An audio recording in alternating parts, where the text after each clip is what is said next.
The Commission on Human Rights is an independent national human rights institution created under the 1987 Philippine Constitution, established on May 5, 1987 by virtue of Executive Order No. 163. The Commission is mandated to conduct investigations on human rights violations against marginalized and vulnerable sectors of the society, involving civil and political rights. The Commission commits to deliver prompt, responsive, accessible, and excellent public service for the protection and promotion of human rights in accordance with universal human rights principles and standards. Here are the branches of government. The first one is executive. The second is legislative. The third one is judiciary. And the last one is constitutional commission offices.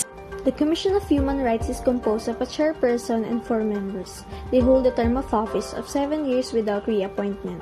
Here are the qualifications for CHR chairperson and commissioners.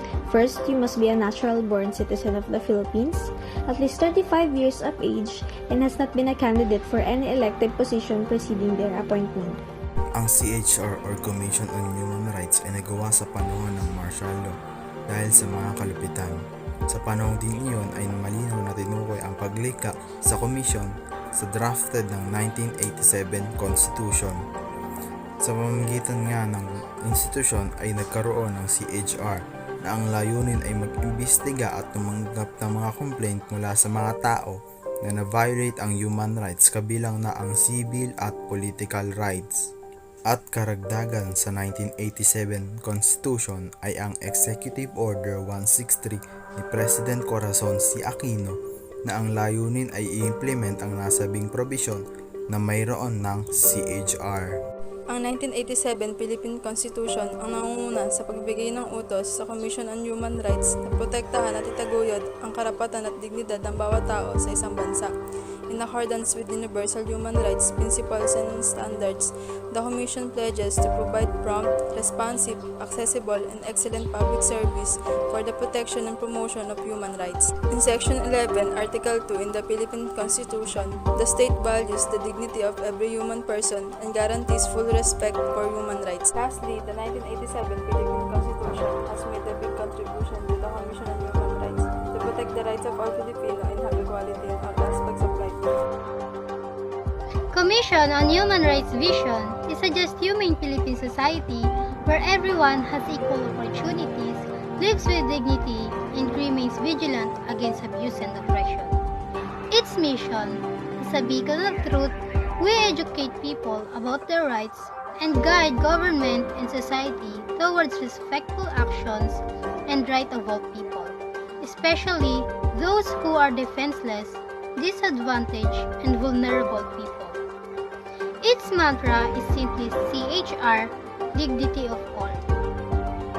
Human rights is a state obligation. According to 1987 Constitution Article 2, Section 11, the state values the dignity of every human person and guarantees full respect for human rights. And here are the roles of Commission on Human Rights as a national human rights institution. The state obligation of human rights are: first, respect, must avoid interfering or ruining the rights of people in human rights. Next is the protect, to protect group or individuals against human rights abuses. And last, fulfill, to promote, facilitate, provide proactively engagement to strengthen the access to human rights. Department of Justice, to maintain justice. Government Service Insurance System, right to Social Security. Department of Education, right to education. Department of Labor and Employment, right to work.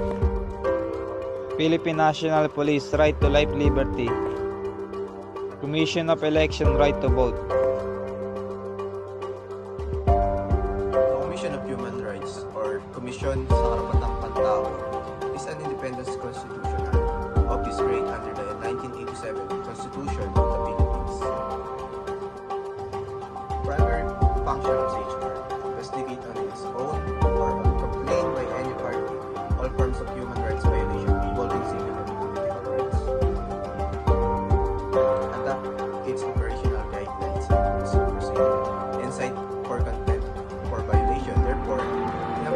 with the rule of law. Powers and functions of Commission on Human Rights. First, investigate all forms of human rights violation, regarding if on its own or by the complaint of any party that also involve the civil and political rights. Next, exercise visitorial powers. Even nowadays, we witness that the family and or relatives of a prison person has a right to visit him or her, but there must have a rules and regulations that they need to follow before and during they enter the visiting area. Next, provide appropriate legal measures. The Philippine Commission on Human Rights and its counterpart in different countries is set to assign an agreement to promote the rights of our migrant Filipino workers. CHR give legal aid services to the underprivileged whose human rights have been violated or need a protection. Next, request the assistance of any department. Example, the Commission on Human Rights asks the assistance of the MTRCB to be united and promote human rights. According to Article 13, Section 18 of the 1987 Philippine Constitution, the other function of Commission on Human Rights ay i-monitor ang Philippine government compliance tungkol sa mga pananagutang pandaigdig ng mga kinasunduang bansa hinggil sa mga karapatang pantao, mag-grant ng immunity o pagpapawalang bisa ng pagkakasakdal sa kahit ng sinong may testimonya o may hawak na ebidensya na kailangan sa pagtukoy ng katotohanan sa kahit anong kaso na under investigation ng CHR. Mag-request for the assistance of any department tulad ng kawanihan, tanggapan o sangay ng mga gawain nito. Maglagda ng mga panuntunan tungkol sa pamamalakad at mga tuntunin sa pamamaraan nito at mag-cite ng contempt for violation alinsunod sa mga panuntunan ng hukuman.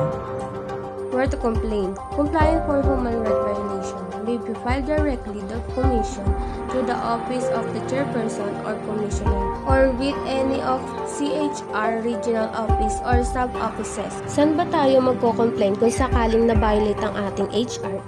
CHR to Human Violation, the Commission on Human Rights, Filipino, Commission sa Karapatang Pantao, CHR, is an independent constitutional office created under the 1987 Constitution of the Philippines, with the primary function of investigating all forms of human right violation involving civil and political rights in the Philippines. Pwede tayong magtungo mismo sa Commission Office ng Chairperson or Commissioner at pwede rin sa CHR Regional Offices or Sub-Offices na kung saan nag-violate ang human rights.